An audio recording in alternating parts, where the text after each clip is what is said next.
सत्य तो ये है कि इस संसार में कोई भी महादेव के योग्य नहीं है,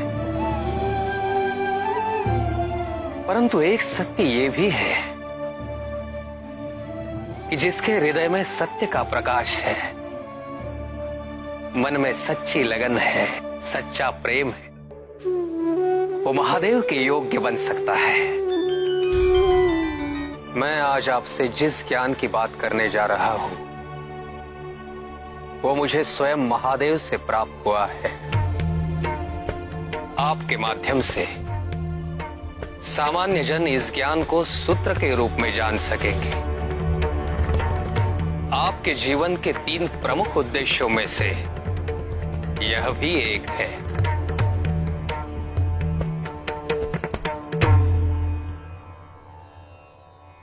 देवी, आप आदिशक्ति हैं।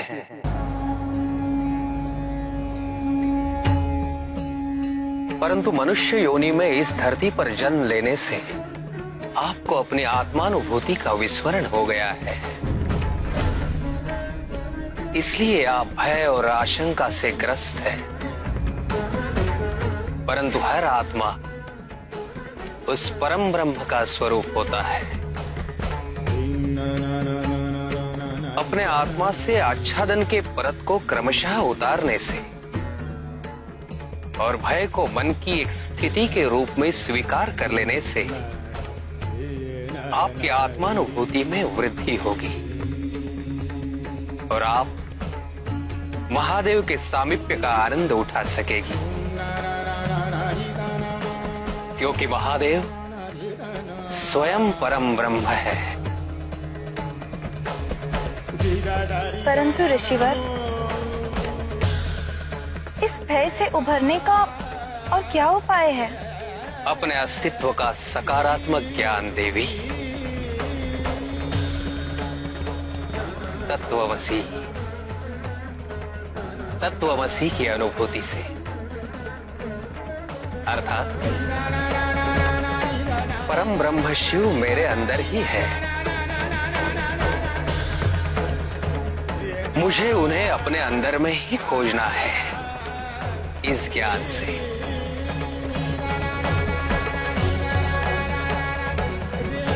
मनुष्य की आत्मा 5 अन्य कोशों से आच्छादित होती है।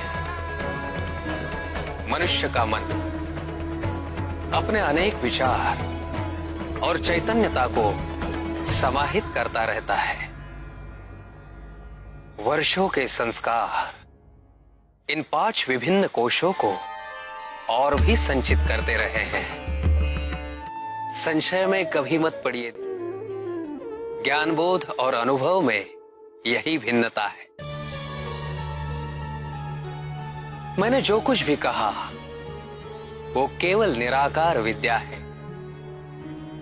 महादेव के सानिध्य से ही इस निराकार विद्या को एक आकार प्राप्त होगा और वही क्षण होगा आपके आद्य शक्ति के चरमोत्कर्ष का।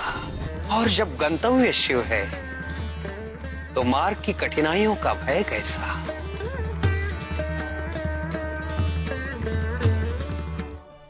भगवान जी पत्थर के अंदर क्यों होते हैं ऋषिवर? भगवान तो सर्वव्यापी, परंतु पत्थर प्रत्यक्षीकरण है उस अदृश्य प्राचीर का जो भगवान और मनुष्य के बीच है। पर मनुष्य को इस प्राचीर के पार जाने हेतु क्या करना चाहिए ऋषिवर? संसार में यही एक प्राचीर है जिसे गिराना अत्यंत कठिन है। इस कठिन प्राचीर को संसार की सबसे कोमल वस्तु ही तोड़ सकती है, और वो है करुणा। करुणा कैसे उपजती है ऋषिवर? तड़प से। इस संसार के सभी जीव उस परब्रह्म परमेश्वर से बिछड़े हुए हैं। जब आत्मा को अपने सत्य की अनुभूति होती है, परमेश्वर से दूर जाते संसार को कष्ट में देख हृदय जब दुखी होता है, तब उस हृदय से उस पुनर्मिलन की उत्कंठा जाग जाती है।